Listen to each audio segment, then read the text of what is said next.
Entendes o que estás lendo? O podcast que te leva através das páginas da Bíblia, livro por livro, capítulo por capítulo. Uma exposição bíblica emocionante. Aperte os cintos e embarque comigo nesta viagem.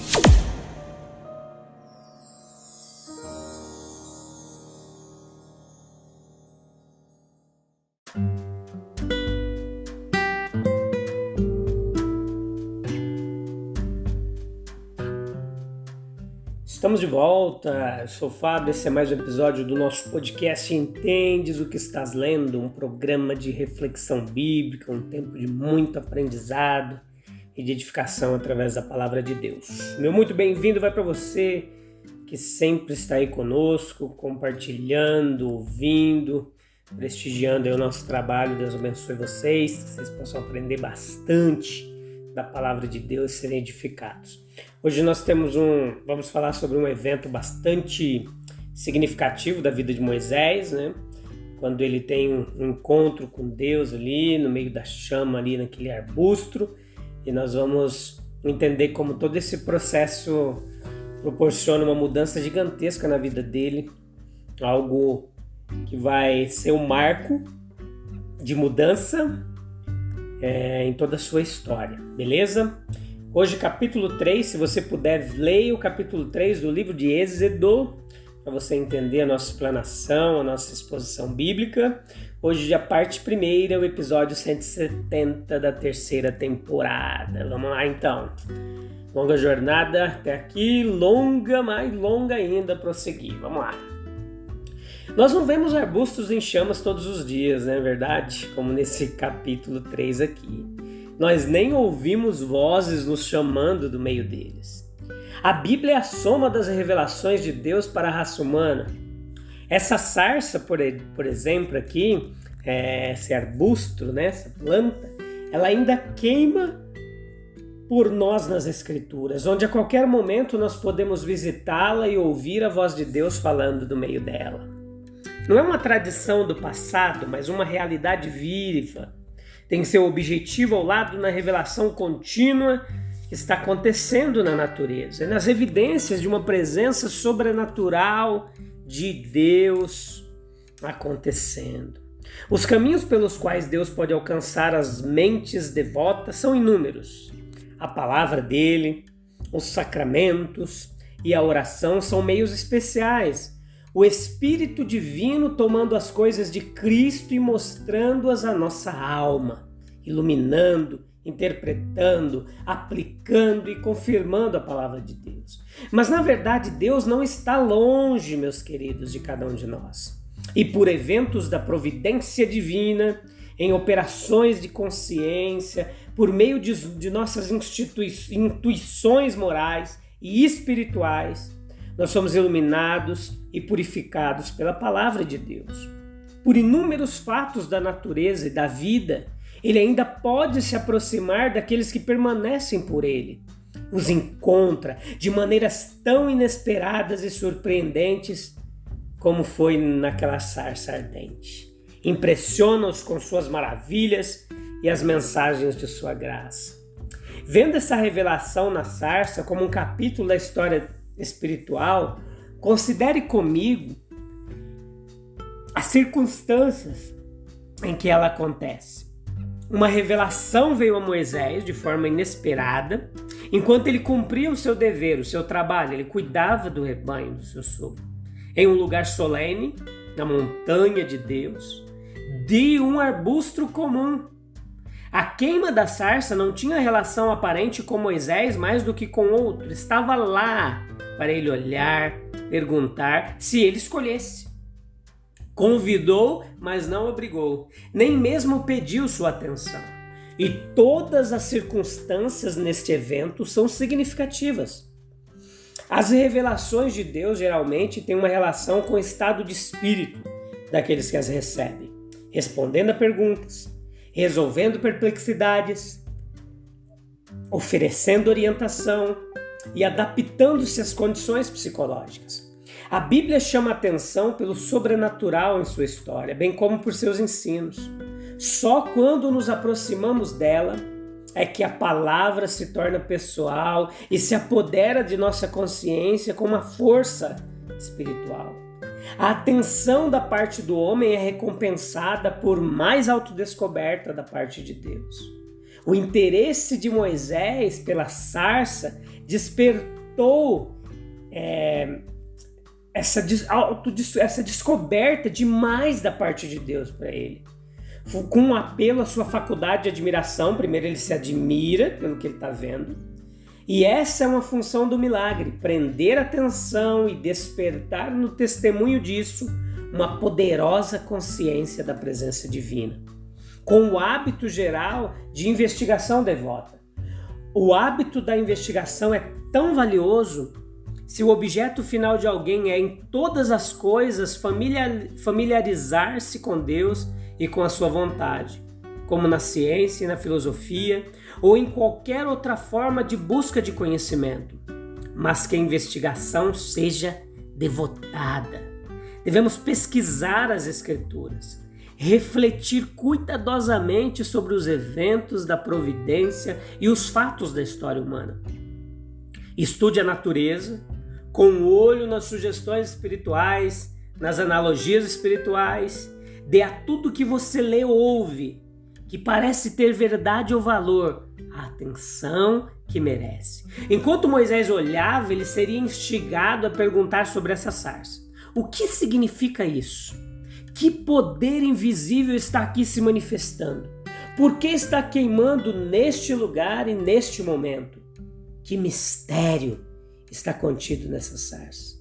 Será que tem alguma mensagem aqui para mim? Alguma revelação de Deus?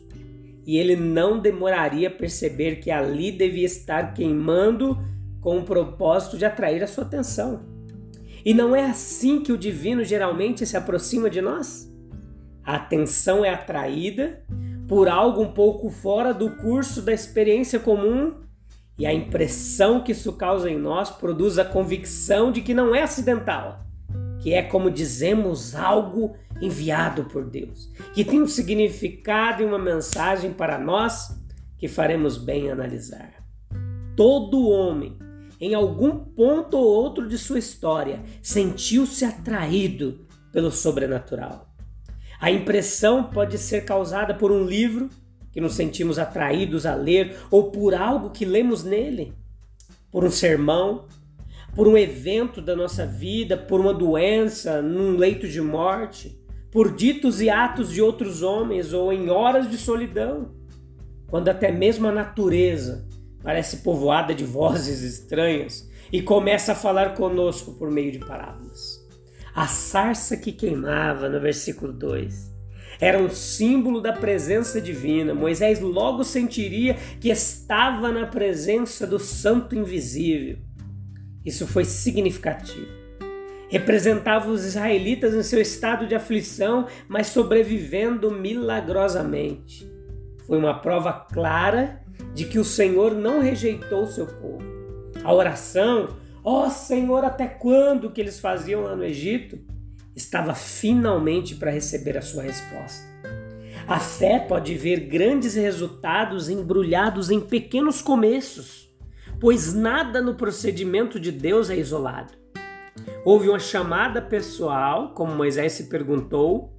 A revelação tornou-se pessoal, ele ouviu a si mesmo sendo chamado pelo nome. Verso 4, Moisés, Moisés. E ele respondeu, aqui estou eu. Não deixe de notar a sequência aqui, que é importante. Deus se revelando no verso 1, o homem atendendo no verso 2, a revelação se tornando pessoal no verso 3, e em seguida ele seguiu a orientação no versículo 5. Não te chegues para cá, tire os sapatos. Assim Moisés foi instruído. Agora veja quanto a atitude correta em relação às revelações de Deus que nós aprendemos com Moisés. Houve uma autoentrega, uma reverência e terceiro, uma obediência. Essas qualidades se encontram em todas as religiões verdadeiras. Humildade em ouvir o que Deus tem a dizer, submissão de mente e coração quando dito e prontidão para obedecer. Observe por um momento a exigência de reverência. Pode-se entender como no tumulto de seus sentimentos no momento, na própria ânsia de seu espírito para ouvir o que mais Deus tinha a dizer a ele, Moisés correria o risco de negligenciar os sinais externos de reverência que sem dúvida ele sentia. Mas é instrutivo observar que Deus chama a sua atenção para eles. Somos ensinados, portanto, que a reverência se torna nós, não apenas em relação ao próprio Deus, mas em relação a tudo o que está, mesmo externamente, conectado com sua presença, adoração ou revelação. Por exemplo, em nosso trato com a Escritura, no uso de nomes e títulos divinos, no ritual do serviço divino. Arbustos estão brilhando ao nosso redor, queridos, se ao menos tivéssemos olhos para vê-los. O ensino de Cristo é uma ilustração da sugestão espiritual da natureza, quando ele falou, considere os lírios do campo. Havia o sobrenatural na vida comum de Moisés. Moisés cuidou do rebanho de Jetro, e a presença de Deus pode estar conosco nas ocupações mais humildes.